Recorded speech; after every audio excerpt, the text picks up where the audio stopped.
Dito sa atin, dahil hindi pa legal ang divorce, tanging annulment lang ang legal na paraan para mapawalang bisa ang kasal. Kaso mahaba at mahal ang proseso. Kaya naman marami ang kumakagat sa pangako ng mabilisang annulment na budol pala at mas lalong nauuwi sa sad ending. Yan ang report ni Gio Robles.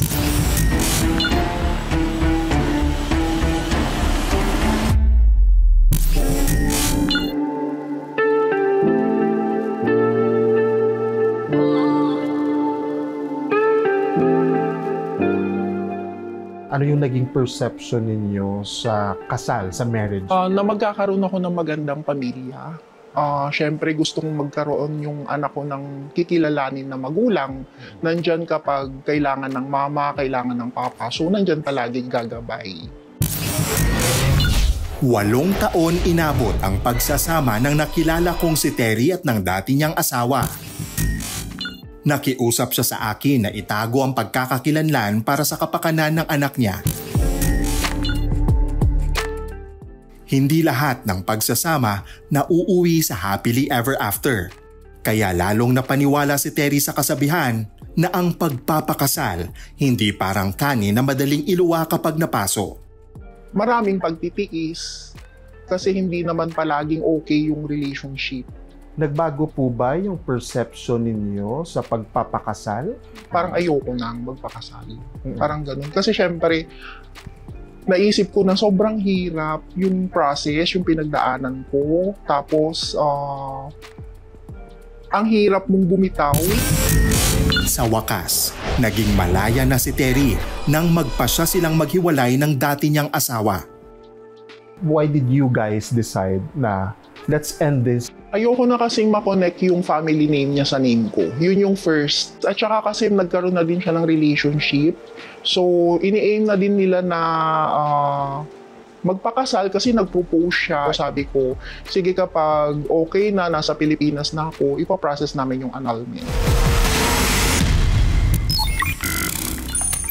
Nang mahawi ang ulap na proseso ang annulment case ni Terry, naka-move on na sana sila pero may isa palang haharang na kontrabida.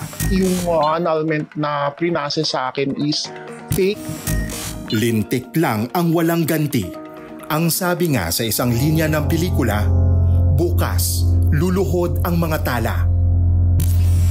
Magastos at matagal ang proseso ng annulment sa Pilipinas. Pero sa kabila niyan, nasa average na 9,000 ex-couples o dating mag-asawa ang nagpa-file ng annulment cases taon-taon. Malaking bahagi sa bilang ng mga nagpepetisyon na papawalang bisa ang kasal. Nagsimula ang annulment process ni na Terry at ng dati niyang asawa noong 2019. Si Terry ang kumuha ng abogado. Nung may nalaman ako na madali lang, kailangan lang ng pera, tapos magpa-process ng hindi ako mag-a-appear sa court, linab ko siya. So doon nag-start.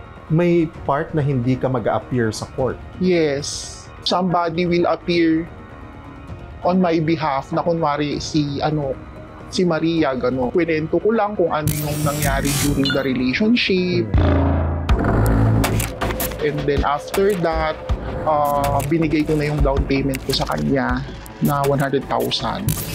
And then after a while, tumawag siya ulit sa akin na kailangan na daw ng psychological test. Magbabayad lang ako ng 50,000 pero hindi ako yung mag-a-appear ulit for that psychological test. May ibang tao ulit. Hindi ka mag-a-appear sa sarili mong psychological test? Yes, hindi ako yung mag-a-appear. May ibang tao. Budol alert! Hindi pwedeng gumamit o iharap ang ibang tao sa annulment proceedings. That's not possible. Oh, bakit? Kasi ang isang annulment case, katulad ng ibang kaso, ibang normal na kaso, kailangan nung taong magpa-file mismo, nung petitioner. So, sino ba si petitioner? Siya yung asawa na gusto magpa-annul. Siya mismo ang magpa-file nun sa court. So, kailangan ng physical appearance niya sa court. Pero nagtiwala si Terry sa proseso. Mukhang legit naman kasi ang nakausap niyang abogado. nagpakilala siya as attorney Roda Antonio. Nakuha niya kaagad yung loob ko kasi makwento siya, marami na daw siyang napaanal, mabilis lang daw, it only takes 4 to 6 months, meron ng finality. Budol alert! Kung may kasalan mang nadadaan sa santong dasalan, walang annulment case na nadadaan sa santong paspasan. That's impossible. 1 to 2 years na siya at the minimum dahil sobrang daming kailangan gawin. Sa process pa lang, documentary requirements pa lang, sobrang dami na niya. Yung 1 to 6 months, so mag-schedule pa lang ng hearing, kulang na yun. Sa part na ba yan, hindi na kayo nagtaka na parang grabe annulment, yung proseso ng annulment, 4 to 6 months lang. Ang sabi niya kasi iba-backdate. So parang na-file na siya ahead of time. Halimbawa, kung 2019 ako nag-file, mga 2017 siya i-debate. So ipapahugot lang daw, ganon. So para ma-reprocess ulit. I have a friend na sila yung nagpakilala sa akin dun sa lawyer na yun. Kasi yung brother nung friend ko na yun din daw yung nag-process ng annulment. Si Andrea, hindi niya tunay na pangalan, ang nag-refer kay Terry kay attorney Roda Antonio.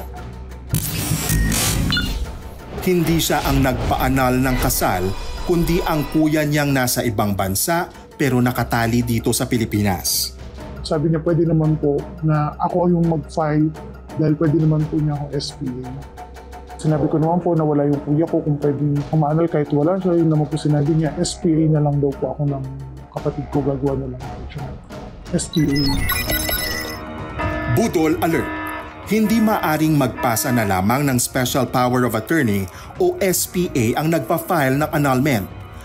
Ang pwede niyang gawin, kung nasa abroad siya, mag-engage na siya sa lawyer para nagagawa na yung mga requirements, yung mga interviews nagagawa na ni lawyer. Then, pag uwi niya sa Pilipinas, magpa-file, andun siya. Dapat required na nandun mismo siya.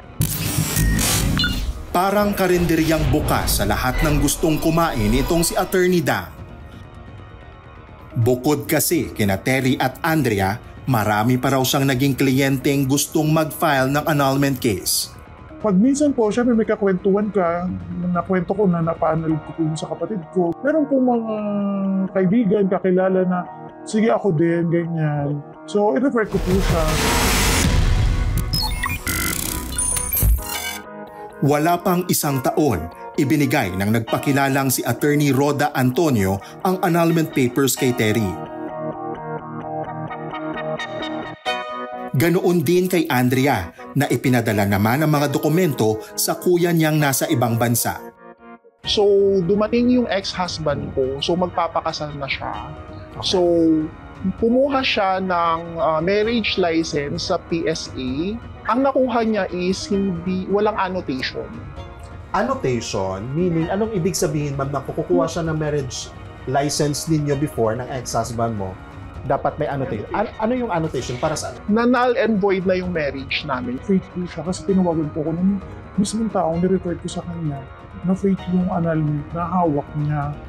Kaya i-check yun sa kapatid ko, baka fake yun. Hawak ko ang marriage certificate na ibinigay ng budol na abogado sa kanyang mga biktima. Galing ito sa Philippine Statistics Authority, Kuno. Sa gilid ng marriage certificate, makikita ang annotation na nagpapawalang bisa raw sa kasal. Pero nang kumuha muli ng panibagong marriage certificate sa PSA ang mga biktima, napag-alaman na hindi pa pala null and void ang kasal. Ayon din sa Supreme Court, hindi nakapasa ng abogasya at hindi lehitimong abogado ang inirereklamo na si Roda Nido Antonio. Once, twice, thrice. Gaano ba kadalas ang minsan? Lumutang pa ang ibang nagrereklamo sa budol daw at nagpanggap na abogadong si Rodora Dang Antonio. Pinakita niya sa akin para mag-down payment ako ng 170,000. Nagpadala naman siya. Napanipaniwala talaga kasi nung nag-uusap kami. Kaya lang, na-obserbahan ko doon sa mga dokumentong ginagawa niya. Parang pabilag sa Google. Oo, hindi talaga ng abogado. Isa-isang lumabas ang mga animoy hiram na muka ng pa-main character na si Roda Antonio. Hindi siya kasapi ng Integrated Bar of the Philippines. Peke ang marriage certificates na ibinigay niya sa mga kliyenteng nagrereklamo sa kanya ayon sa Philippine Statistics Authority o PSA. Peke rin ang apostel sa dokumentong ipinadala ni Andrea sa kuya niya ayon sa Department of Foreign Affairs o DFA. Yung sabi ng abogado ninyo, sa anong branch daw na i-file yung annulment ninyo? Saang lugar po ito? Sa Calamba branch, so branch 63, sabi dun sa Calamba, there's no such thing as branch 63. Napuno na ang salok ng mga naagrabyado raw ni Roda Antonio. Ang nang-utak, siya naman ang uutakan. We acted on the complaint that was lodged before our office. Allegedly, meron nga daw pong nagpapanggap na attorney representing herself to be authorized to process annulment papers. We have prior complaints na receive regarding dun nga po sa ginagawa niya. That's why nung pong bumugso yung mga complainants dito and timely, meron pong complainant that's about to be victimized by the same person, ikinasa po natin yung entrapment. Parang annulment process ni Rodora Antonio ang nangyari. Mas mabilis pa sa alas 4 ang pag-aresto sa kanya. Ano mo yung ID niya na sinasabi niya na abogada siya? Ang mga kaso po na pasok dyan is yung swindling or estafa at saka po yung pong falsification of public documents. Itinanggi ni Rodora Antonio na nagpakilala siyang abogado. Pero kabilang sa mga dokumentong nakuha ko sa mga nagrereklamo, attorney ang nakalagay sa pangalan niya. Kaya animoy sagot ng mga nagrereklamo sa kanya, gumapang ka sa dusa. Hindi namin tunuloy yung kaso. So, malaya pa rin siya, makakapanloko pa rin siya ng mga tao. Lumaban na lang siya ng patas, ng trabaho ng tama. Nakapagpiyansa si Rodora pagkatapos maaresto, kaya pansamantala siyang nakalaya. Yung pong mga gustong mag-complain o yung pong mga naging clients nitong suspect, magpunta po dito sa office kung mapatunayan nila na talagang hindi po totoo o peke po yung dokumento na ibinigay sa kanila ng suspect natin, pwede po nating sampahan ng kaso.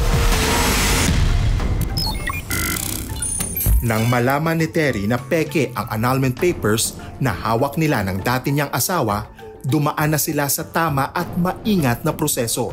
Pareho na silang malaya ngayon. Matagal naman bago naamin ni Andrea sa kuya niya ang nangyari. Pero kung makalikom ng sapat na pera at makauwi ng Pilipinas, titiyakin daw niyang hindi na sila mabubudol pa.